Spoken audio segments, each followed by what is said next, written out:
우리가 왜 일본은 왜 챙겨봐야 되나? 네. 아, 예. 궁금하더라고요. 그러니까 일본이 왜 우리나라에서 이렇게 관심을 가져야 되는가?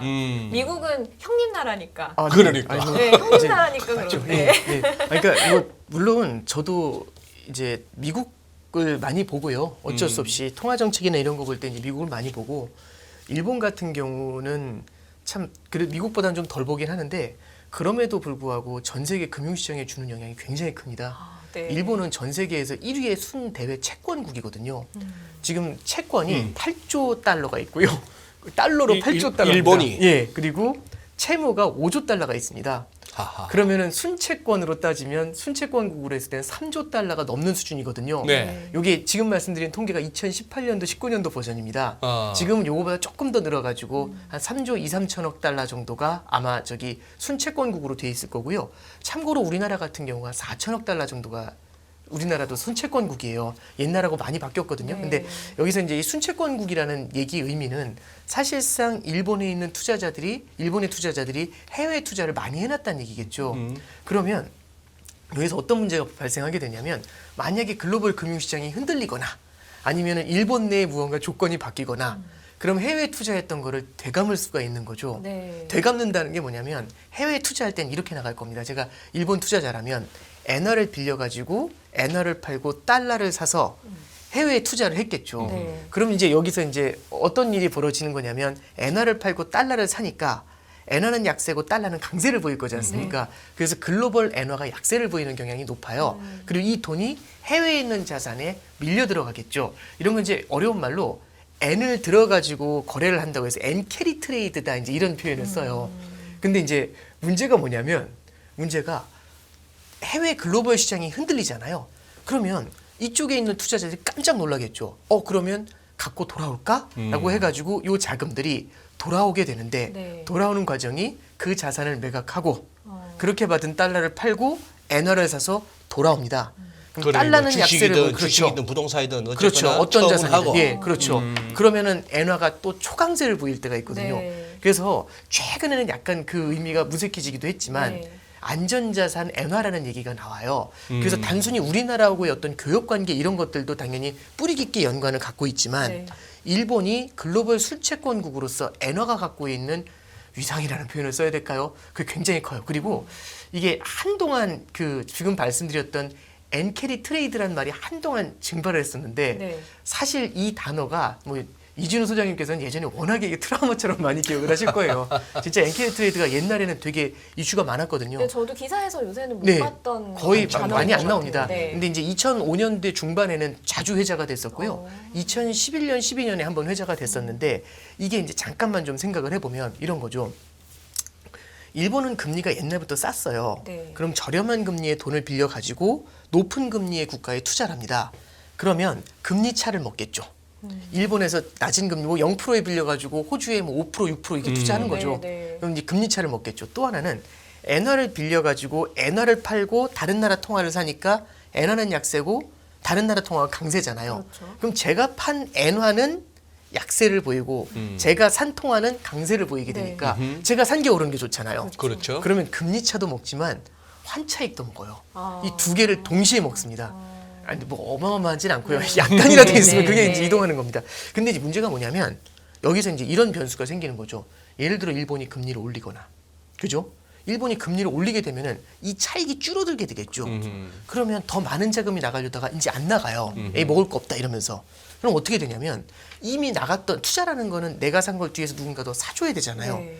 더 들어와 줘야 되는데 안 들어와 주는 거죠. 들어오는구나. 네. 그럼 이제 구원군이 안 온다고 생각하면 빠져야겠네? 라는 생각이 들잖아요. 그러면 돌아가게 됩니다. 돌아가면 어떻게 되냐면 자산을 팔고 받은 통화를 팔고 엔화를 사서 돌아가니까 엔화가 강세가 나오죠. 그럼 잠깐 보시면 아까 전에 금리 차익을 먹는다는 말씀드렸고 환차익을 먹는다는 말씀드렸잖아요. 일단은 금리가 올랐으니까 금리 차익은 줄었죠. 두 번째는 엔화가 강세로 돌고 있지 않습니까? 환차 손이 생겨요. 그러면 이거 깜짝 놀랄 일이잖아요. 그렇죠. 그러면 기존의 투자자들도 우후죽순격으로 확 빠져나오게 됩니다. 그럼 엔화가 어마어마한 강세를 보여요. 이게 어려운 말로 엔캐리 트레이드가 되감긴다고 해서 청산된다라고 표현을 해요. 그래서 이제 글로벌 금융시장 볼 때도 예전에 이제 엔화가 안전자산의 성격이 있으니까 네. 이게 이런 때 보통 어떻게 되냐면 최근에 보면은 엔화하고 원화하고 비슷하게 움직여요. 엔화가 강세면 원화도 강세, 엔화가 약세면 네. 원화도 약세. 근데 이 엔캐리 트레이드 청산 신호가 나오면 엔화가 안전자산이 되는 거거든요. 네. 그러면 엔화가 강세인데 원화가 약세로 가는 경우들이 생겨납니다. 음. 예, 물론 이 엔캐리 트레이드라는 게 그냥 약간의 변화 때문에 막 움직이거나 이러진 않는데요. 예를 들어서 글로벌 금융시장이 흔들릴 때 되돌아오거나 일본의 통화 정책이 급격하게 바뀔 때, 그래서 안정적이라고 생각했었던 금리가 요동을 칠 때, 그러면은 투자자들이 빌려가지고 투자를 해야 되는데 돈 빌리려는 사람들한테 제일 무서운 건 뭐냐면 금리가 예측이 안 되는 겁니다. 빌리는 금리가 그렇죠. 그렇네요. 그럼 네. 빌리지 않거든요. 네. 이런 경우에는 이게 확 되감아져 오면서 약간씩 시장이 흔들리는 걸 갖다가 진폭을 크게 만드는 역할을 하게 되죠. 이게 이제 엔캐리 트레이드가 갖고 있는 역할이고요. 그러니까 그래서 여기서 우리가- 잠깐만 예. 이제 한번 네네. 이제 우리 또 일타 강사님의 강의를 저는 또 열심히 들었고 네. 몇 줄 요약을 해보면은 네네. 자 그래 2008년 금융위기 왔을 때 그때 엔캐리 트레이드 청산이라는 얘기가 들었고 네. 말씀하신 대로 2005년 6년 그때 엔캐리 트레이드가 정말 성행할 때 기억나세요? 와다나베 부인. 그러니 우리로 치면 김 여사. 네. 미국에는 미시스 스미스. 이제 일본에는 어지간하면 와다나베 부인인데 살림 살다가 쇼핑하다가 여행 다니다가 그냥 그때는 뭐든지 해서 엔 빌릴 수 있다는 개념으로만 하면은 뭐 FX 마진 거래에서도 네. 달러 사고 엔 팔고 이런 거래를 하면 돈이 막 벌리던 시절이었는데 네.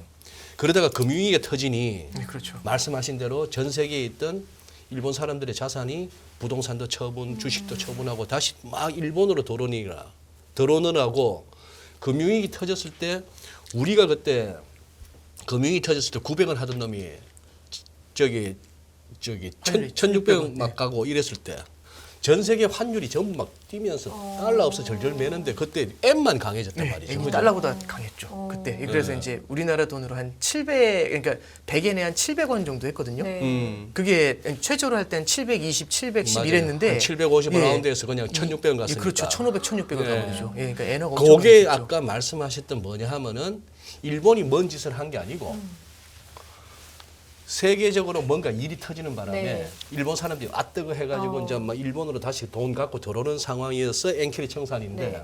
가만히 보니 지금 일본 은행이 뭘 네. 통화 정책을 변경하면은 일본발 엔캐리 청산도 가능하다 이 차원에서 설명을 들으면 되겠네. 아, 네, 이제 그렇죠. 그러니까 뭐냐면 꼭 이렇게 된다라는 게 아니라 일본의 통화 정책이라는 게 상당 기간 안정이 돼 있었거든요. 네. 상당 기간 안정이 돼 있었던 이 통화 정책이 만약에 그 근간이 흔들리게 되면 근간이 흔들리게 되면 저는 약간 좀 비유를 할 때 이렇게 이제 말씀을 드리고 싶어요. 뭐냐면 저하고 이제 소장님하고 둘이 이제 큰 어떤 짐을 하나 나르는 거죠. 근데 네. 사실 다를 수가 없어요. 너무 무거워서. 근데 진짜 너무 베스트 자세로 딱 잡아가지고 이걸로 이제 나르고 있는 겁니다.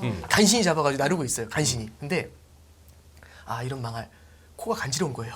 코가 간지러워. 아, 이게 진짜 이 베스트 자세에서 코가 너무 간지러운 거예요. 이거 어떡하지? 막 이런 거죠. 그러니까 근데 이게 놓으면 또 그 자세 잡기가 그렇죠. 그러니까 힘들잖아요. 아 이거 네. 어떡하지? 이제 이런 거는 너무 간지러워서 견딜 수가 없는 거죠. 그랬더니 이제 이런 식으로 이제 지저분한 비유 지금 이렇게 이제 한 거죠. 그런데 이렇게 되면 자세가 무너지지 않습니까? 네. 그럼 이제 이 자세를 다시 그걸로 돌리고 싶은데 이거 걷잡을 수 없이 되는.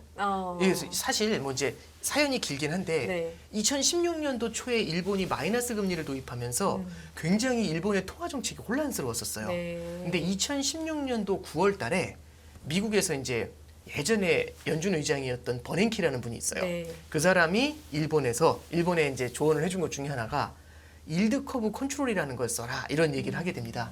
이 일드 커브 컨트롤이라는 게 수익률 곡선 통제인데 중앙은행은 기본적으로 기준금리라고 해서 하루짜리 초단기 금리를 올리고 내리고 네. 하면서 이 금리 전체 금리를 조절을 해요.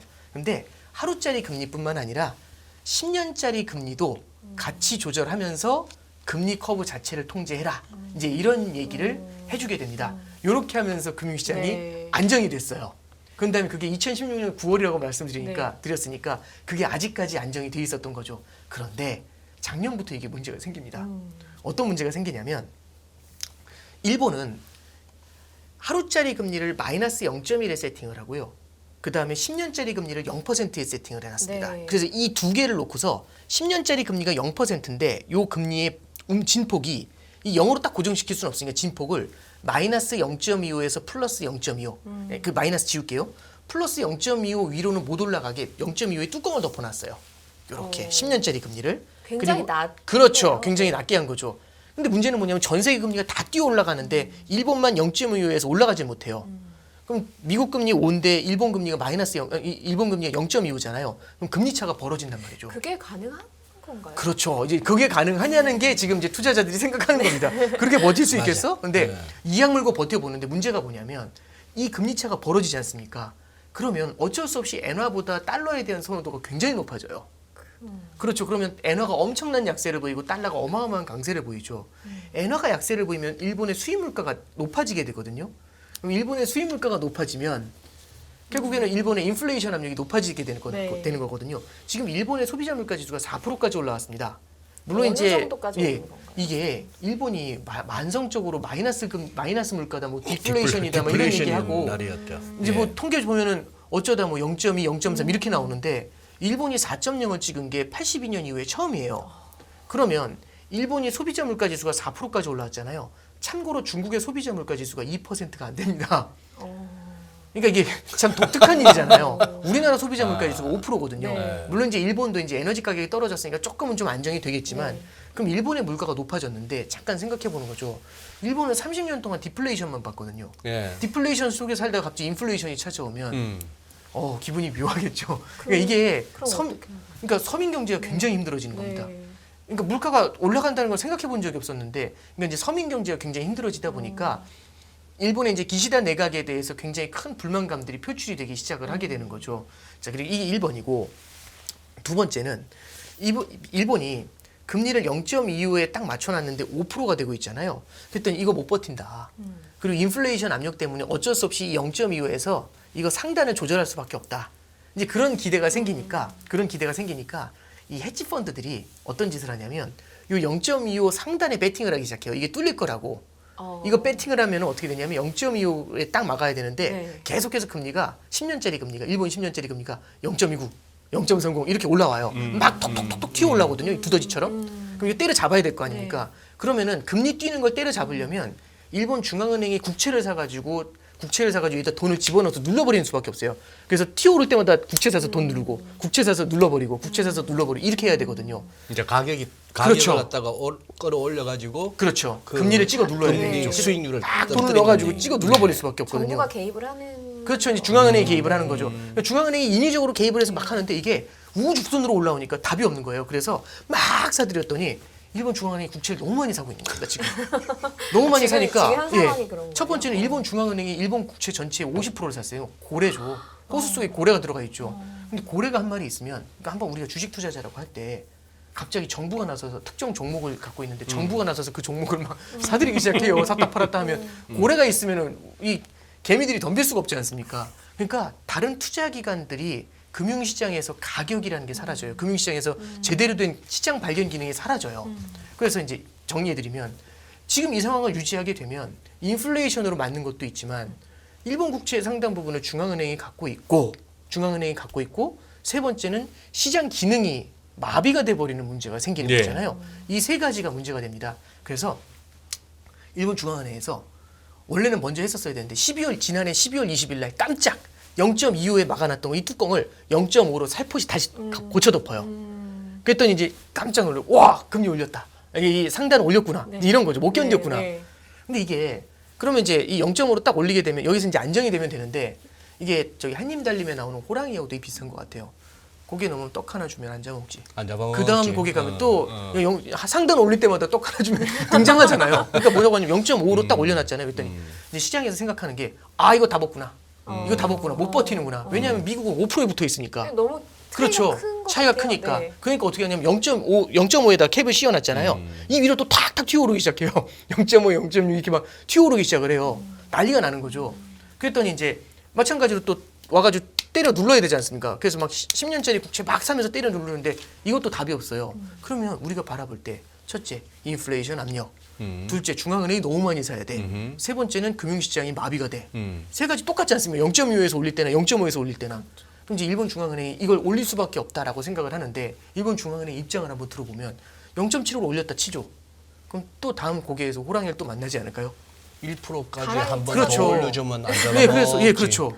0.75, 1.0 어디까지 갈지는 모르겠지만 이거 계속 끌어올릴 수 있잖아요. 그럼 네. 그때마다 밀려나가면 일단 중앙은행에 대한 신뢰라는 게 무너지게 되고 굉장히 걷잡을 수 없는 문제가 생기게 되거든요. 그래서 일본 중앙은행이 지난 아까 말씀해 주셨던 수요일 날 난리가 났다는 말씀드렸잖아요. 0.5에서 다들 이거 조금 올릴 거다라고 생각했는데 아니야 한 다음에 0.5 유지한 다음에 어마어마하게 국채를 사면서 여기 튀어오르던 걸 찍어 눌러버려요. 그랬더니 이제 0.5 위에서 놀던 국채 금리가 쭉 주저앉아 버리죠. 네. 그래서 이제 그러면 이제 어떤 생각이 드냐면 아니 아까 그럼 그 문제 어떻게 해결할 건데 인플레이션 그랬더니 이제 구로다 일본은행 총재가 하는 얘기가 이건 일시적입니다. 딱 이렇게 얘기를 해요. 일시적인. 어제 많이 들었던 얘기긴 한데 그놈의 근데 일시적이 거기서 또 나와. 일단 이거 신경 쓰지 맙시다라고 첫 번째 얘기하는 거고 그럼 두 번째 그럼 금융시장 마비되는 거고 중앙은행이 국채 계속 사야 되는 거 그거 어떻게 해결할 건데 네. 이렇게 얘기하니까 이번에 일본 중앙은행에서 좀 머리를 좀 썼어요. 그래서 대책이 나온 게 하나 있거든요. 이게 조금 어려운 개념인데 공통 담보 자금을 갖다가 공급하는 대책을 써요. 이게 이제 어려운 말씀이지만 이거 원래 어떻게 쓰고 있었냐면 일본 중앙은행이 시중은행한테 돈을 빌려줘요. 2년 만기로 해가지고 0%의 대출을 해줘요. 그러면서 무이자로. 예, 무이자네요. 그렇죠. 무이자로 0%의 대출을 해줘요. 그러면서 하는 얘기가 저기 안전한 데 써. 그럼 안전한 데가 일본 국채밖에 없어요. 그렇죠. 그러면 잠깐 볼게요. 2%로 돈을 빌릴 수 있어요. 저는 0%에 2년 동안 빌릴 수 있어요. 근데 0% 빌릴 수 있죠. 일단은 근데 빌려도 어디 뭐 할 거 없으니까 가만히 쓰지 않고 있는데 갑자기 일본 국채 2년짜리 금리가 0.1이 돼요. 그러면 어떤 생각이 드냐면, 오? 0.1? 그럼 0%에 빌려가지고 0.1 사면 되잖아요. 이건 사야 돼. 그렇죠. 이렇게 그렇죠. 되는 이렇게 되는 거죠. 그러면 이거 빌려가지고 사요. 음. 그러면 저만 그런 게 아니라 모두가 사고 있잖아요. 그럼 일본 국채를 시중은행들이 막 사기 시작하죠. 2년짜리 국채를. 그러면 금리가 0.1이면 눌러오겠죠. 어디까지? 0%가 될 때까지 쭉 눌러버리겠죠. 중앙은행이 안 사고요. 시중은행에 살 수 있게 해주는 거죠. 시중은행한테 돈을 줘서. 자, 그런데 이걸 어떻게 바꿨냐면 그 돈은 일단 땅 파서 나오는 돈은 아닐 거고. 그렇죠. 그게 이제 결국에는 중앙은행이 담보로 해가지고 돈을 빌려주는 겁니다. 이게 2년 만기로 돼 있었던 걸 이제는 10년 만기까지 해줘요. 10년까지도 해줘요. 그런 다음에 그러면 그럼 금리는 얼마인데? 대박. 금리 얼마인데? 그랬더니 뭐라고 하면 10년 만기 같은 경우는 시가 이렇게 나옵니다.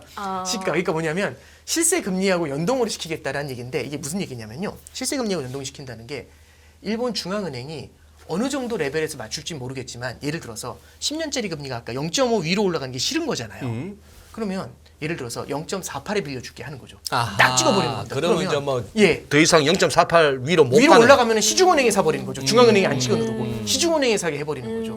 그래서 이제 니온 게이자이 같은 데서 이제 평가하고 있는 게 야 이거 시중은행들한테 국채 사게 만들어준 거다. 네. 그러니까 왜냐면 다들 그 얘기 하는 거잖아요. 중앙은행이 자꾸 사면 되겠냐고. 그러니까 이제 억지 춘향은 아니네요. 이게 시중은행한테 살 수 있게 이렇게 네. 독려해주고 네. 있는 구조가 되고 그렇게 해서 이제 10년 영역까지 이제 시중은행들이 같이 이 게임에 참여할 수 있게 그렇게 이제 좀 열어줬다라는 얘기는 좀 하고 있습니다. 근데 이제 이게 근본적인 해결책은 아닐 것 같고요. 만약에 이제 0.5를 지키고 싶었다면 시가 이렇게 하지 않고 0.45, 0.48 찍었겠죠. 네. 근데 이렇게 안 찍었거든요. 시가라고 한 얘기는 뭐냐면 만약에 나중에 캡이 올라가게 됐을 때는 거기에 맞춰서 계속 바꿀 수 있게 해준 거죠. 왜냐면 계속 어멘드먼트, 그러니까 수정을 계속 해줄 수는 없잖아요. 2년짜리 0%로 고정했던 거를 10년까지 쫙 넓히고 시가 이렇게 해버리니까 유연하게 이제 일본 중앙은행이 자기들이 원하는 금리 레벨에서 시중은행들을 이렇게 좀 이렇게 독려를 해가지고 뭐 독려라기보다는 이게 이런 거죠. 뭐. 이게 시가가 무서운 게 네. 횟집에 가가지고 메뉴판 보면 자연산 도움 해가지고 맞아요. 가격에다가 시가 해놓으면 네. 겁이 덜컥 나. 그렇죠. 이거 부르니 값이야. 얼마인지 감이 안 잡히니. 그러니까. 네. 그러면은 아까 말씀해 지금 겁이 덜컥 난다는 게 뭐냐면 일본 국채 금리가 위로 튈 거라고 생각해가지고 들어오는 헤지 펀드들 같은 경우는 횟집에 들어와서 자연산의 시가라는 걸 본 거예요. 이거 먹으면 어떡하지? 저는 바가지 쓰겠는데 이 생각이 들 수밖에 없는 거죠. 네. 네, 그러면 이게 이제 뭐라고 해야 될까요? 그러니까 일단은 국채 시장을 좀 안정시키는데 아까 전에 말씀해드렸던 것처럼 물가는 모르겠고 일단 일시적인 거고 네. 그러니까 아니 너네가 중앙은행이 다 사면 안 되잖아라는 거 하고 금융시장이 마비가 되잖아. 플레이어들이 사야지라고 하는 거를 어느 정도는 좀 해소시킬 수 있게 이렇게 일단 미봉책은 써놓은 겁니다. 네. 예. 근데 이제 이게 어디까지 유지될지 모르겠고요. 근데 팀장님 예. 거기서도 자 네. 이제 또 생길 수 있는 의문이 네. 좋아 그러면은 그 빌려주겠다는 그 돈이 네. 새 돈을 찍어서 주는 건가요? 아, 그렇죠. 그렇게 봐야 되죠. 네, 사실상 양적 완화를 양쪽 어떻게 하나네. 양적 완화를 어떻게 해주느냐의 포장을- 케이스예요. 근데 네. 이제 이게 양적 완화라는 거는 장기 국채를 매입을 하는 거고요. 은행한테 대출을 해주는 게 아니거든요. 은행한테 대출을 해주는 게 아니라 장기 국채를 직접 사주는 거예요. 유통시장에서. 근데 이제 유통시장에서 직접 사주는 게 아니라 은행에 만기가 있는 대출을 해주는 거죠. 그래서 이게 조금 어려운 개념으로 가는데 여기까지 가면 되게 어려워지는데 예전에 보면 유럽에서도 ECB에서도 TLTRO라는 걸 했지 않습니까? 그랬죠. 네, 대출해 주는 돈에 한해서만 이걸로 대출해 줄게. 근데 그 양적 완화 아니니까 우리는 3년 만기 이렇게 이제 그러니까 이게 이게 뭐 저기 막 오게 되니까 실질로는- 연준도 예. QE 하면서 not QE라 그랬으니 네, 그렇죠. 예. 그래서 이제 뭐랄까요? 실질로 보면 뭐 직접 사는 거하고 이게 뭐가 차이가 나냐지 이렇게 보실 수도 있지만 예, 근데 그러면은 팀장님 여기서도 예. 매듭 하나 짚고 갑시다. 네. 그러면 수요일 날 그렇게 함으로써 이제 일본은행은 지금 전 세계 연준을 비롯해서 ECB도 그렇고 지금 긴축 그러고 있는데 일본은 긴축 아니네. 완화죠. 그렇죠. 그러니까 이제 긴축이다 완화다라는 게 음. 사실상 어느 정도 레벨에서 긴축이다 완화다 이렇게 표현을 하는 게 참 어려운 건데 네. 원래는 이 일드 커브 컨트롤이 10년짜리를 플러스 마이너스 0.1로 해놨었어요. 네. 이게 0.2로 바뀌고 0.25로 바뀐 다음에 이번에 0.5까지 올라온 거잖아요. 그러니까 사실상은 그런 의미에서는 이 캡이 올라온다는 거는 긴축의 의미를 갖고 있는 건 네. 맞아요. 음. 근데 이 캡을 지키기 위해서 더 많은 돈을 뿌려야 되잖아요. 그러니까 이제 긴축을 지키기 위해서 완화를 하는 긴축을 지키기 위해서 그래서 완화를 참 한다. 독특한 이제 그런 케이스가 되는 거죠. 이런 케이스가 다른 때도 있었나요? 아니면 이번에 일본이 처음으로 이런 그러니까 식으로 이게 했던 건가요? 얘기가 이제 한없이 나갔는데 이제 이게 1940년대 말에 1950년대 초반에 이제 어떤 일이 있었냐면 미국 같은 경우도 재정 지출이 너무 많이 시작이 되니까 이거 안 되겠다. 그러니까 재정 지출이 너무 많이 시작이 되니까 이 국채를 발행을 너무 많이 해가지고 돈을 이렇게 많이 뿌려주는 거잖아요. 네. 그러니까 이제 국채 발행을 너무 많이 하면 돈을 너무 많이 빌리는 겁니다. 국가가. 그럼 돈을 너무 많이 빌리게 되면 어떤 일이 벌어지냐면 제가 너무 많이 돈을 빌리는 거죠. 그랬더니 여기도 빌려야 되고 여기도 빌려야 되고 그래도 모자라요. 그랬더니 금리를 올려서 빌려주는 거죠.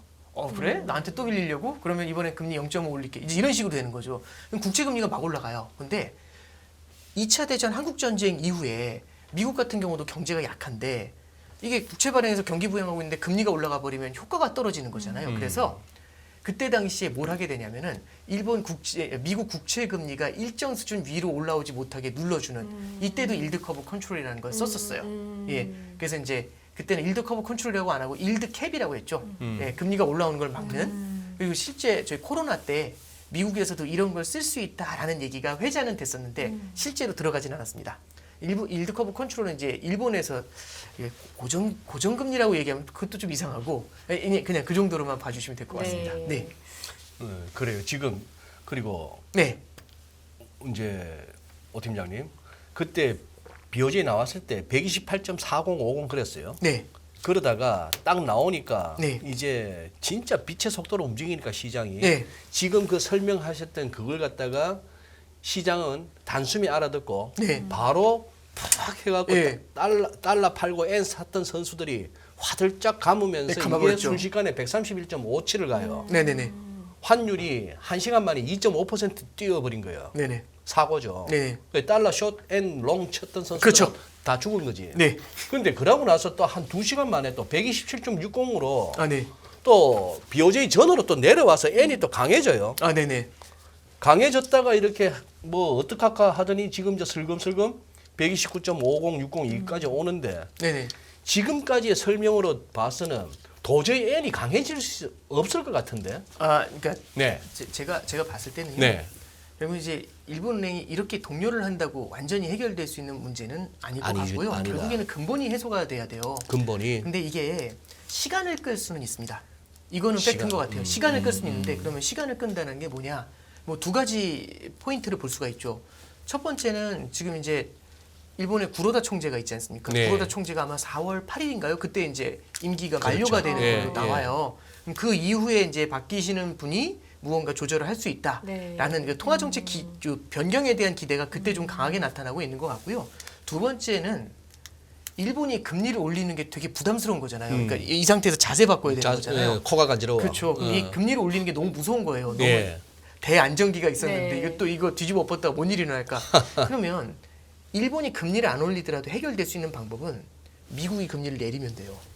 아 미국 금리가 만약 좀, 내려오면 네, 내려올 때까지 버티기 하는 그렇죠. 그러면 이게 내려와 주면 문제가 상당 부분 또 풀려줄 수도 있는 거죠. 지금의 엔화 강세, 원화 그러네, 강세 요인도 그러네. 사실은 미국 금리가 내려올 거라는 기대를 상당히 머금고 있는 게 있잖아요. 그러니까 이걸 이제 어려운 말로 피벗, 그러니까 스탠스가 완전히 다른 데로 바뀌어버릴 거라는 그런 기대를 이제 머금고 있는 거거든요.